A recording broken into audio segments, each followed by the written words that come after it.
এ এক রহস্যে ভরা গ্রাম, যেখানে কেউ বিয়ে করলে বাসর রাতে নববধূরা নিখোঁজ হয়ে যায়, আর পরের দিন তাদের মৃতদেহ পাওয়া যায় চাষের জমিতে। রহস্যে ঘেরা এই গ্রামে কি হচ্ছে তা জানতে হলে শেষ অবধি দেখতে থাকো আজকের video. ওডেলা railway station.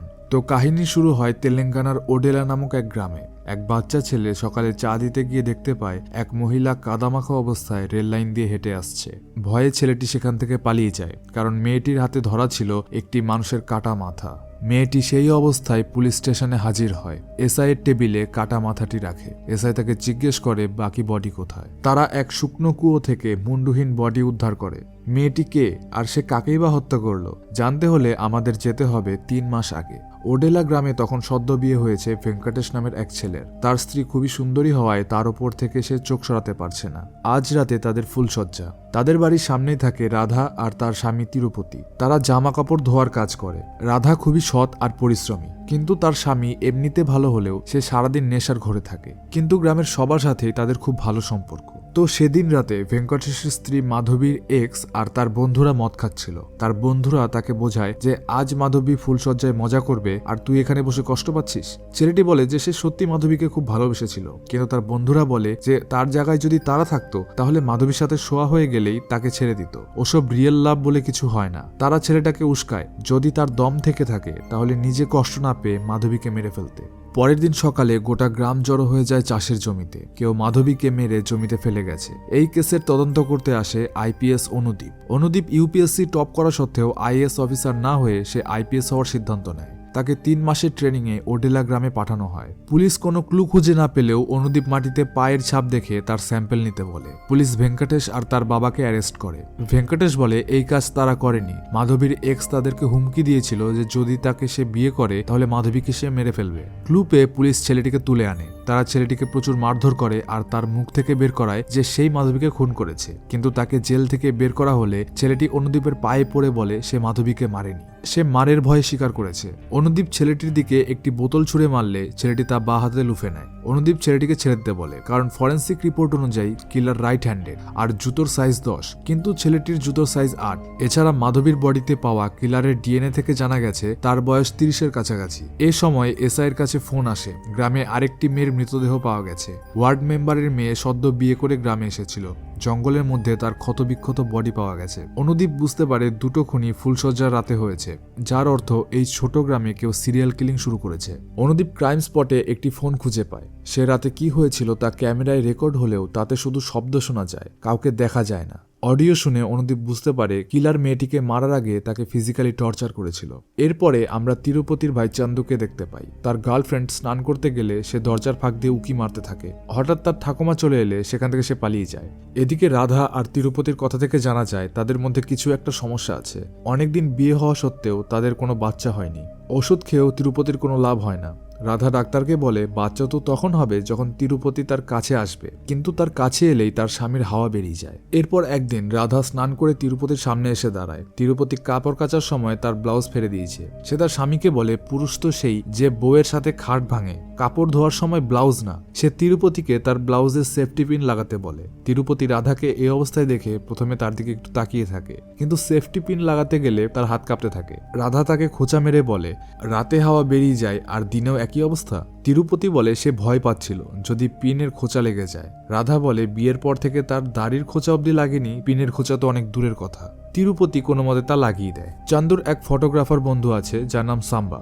Sambar character একটু ঢিলে প্রকৃতির। রাস্তা দিয়ে কোনো মেয়ে গেলে সে তাদের চেক করে। এছাড়া লোকের বইয়ের দিকেও তার বাজে নজর থাকে। অনুদীপ সেই ভয়েস সবাইকে শোনায়, কিন্তু প্রচুর শব্দ থাকায় কেউ সেই কিলারের ভয়েস চিনতে পারে না। কিন্তু রাধা আর তিরুপতিকে রেকর্ডিং শোনালে তাদের খুব চেনা চেনা লাগে। তারা বলে সাম্বার গলা অনেকটা এইরকম। পুলিশ সাম্বাকে ধরে আনে, কিন্তু তার ভয়েস ভিডিওতে থাকা ভয়েসের সাথে ম্যাচ করে না। এদিকে উকিল এসে সাম্বাকে ছাড়িয়ে নিয়ে যায়। এরপরে গ্রাম প্রধান পুলিশ স্টেশনে এসে সবাইকে নিমন্ত্রণ করে যায়। কয়েকদিন পরে তার মেয়ের বিয়ে। অনুদীপ প্রধানকে বলে যে গ্রামের অবস্থা খুব একটা ভালো না, এই পরিস্থিতিতে বিয়ের আয়োজন করা মোটেও ঠিক হবে না, কিন্তু প্রধান তার কথা শোনে না। বিয়ের দিন সাম্বা প্রধানের মেয়ের আজে বাজে অ্যাঙ্গেল থেকে ছবি তুলতে থাকে। ফুলসজ্জার রাতে কোনো সমস্যা হয় না।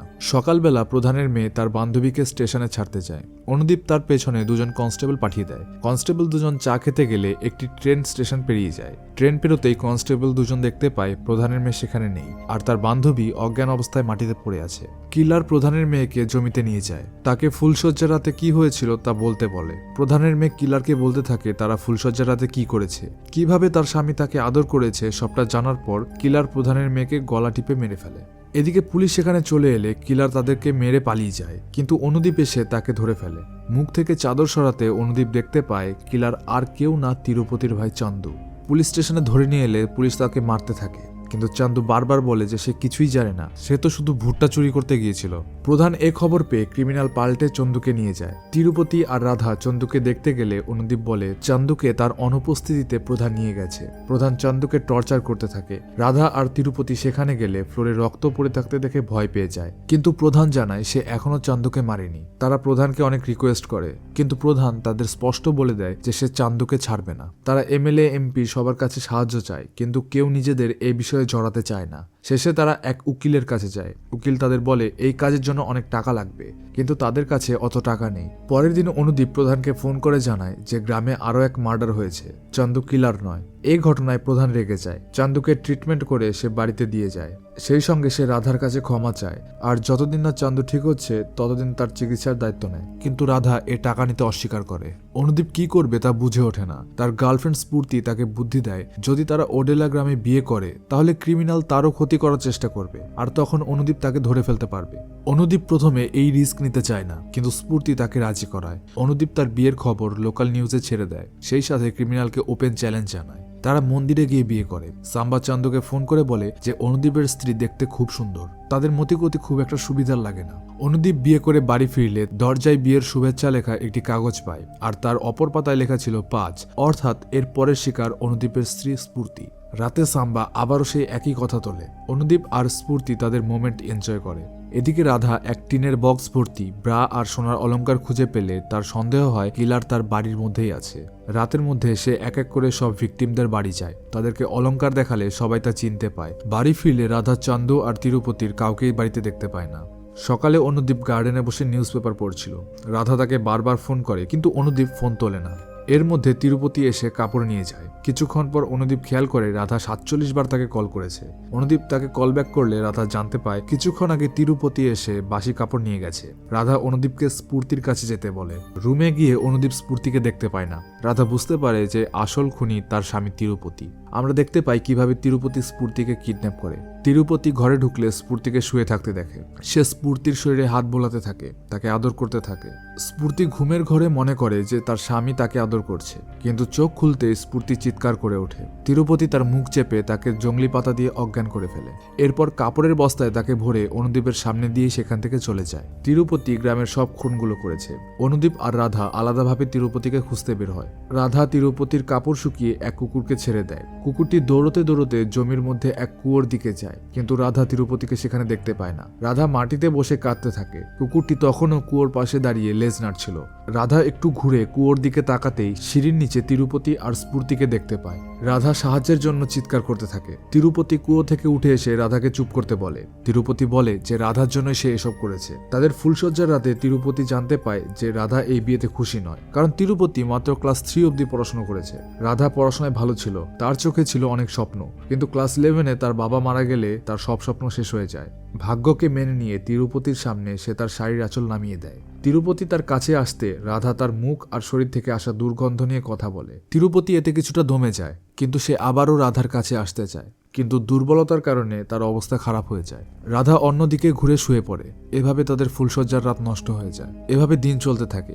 রাধা বারবার তিরুপতিকে তার পুরুষত্ব নিয়ে কথা শোনায়। ভেঙ্কটেশের ফুলশয্যার রাতে তিরুপতি লুকিয়ে তাদের ফুলশয্যা দেখে। সেদিন তার মাথা ঘুরে যায় আর সে এই জঘন্য কাজ করতে শুরু করে। রাধা তিরুপতিকে আটকাতে গেলে তিরুপতি রাধাকে চর মেরে কাদায় ফেলে দেয়। এরপর সে স্ফূর্তিকে মারতে গেলে রাধা কোদাল নিয়ে কুয়োতে লাফ দেয়। এক কোপে সে তিরুপতির মাথা কেটে ফেলে। এরপরে রাধা তার শাড়ি খুলে স্ফূর্তিকে ঢাকতে দেয়, আর সে তিরুপতির কাটা মাথা নিয়ে পুলিশ স্টেশনে হাজির হয়। অনুদীপ ট্রেনিং শেষ করে ওডেলা গ্রাম থেকে চলে যায়, কিন্তু সে এসপি হয়ে আবারও এই গ্রামে ফিরে আসার কথা দেয়। আর এখানেই সিনেমা শেষ হয়।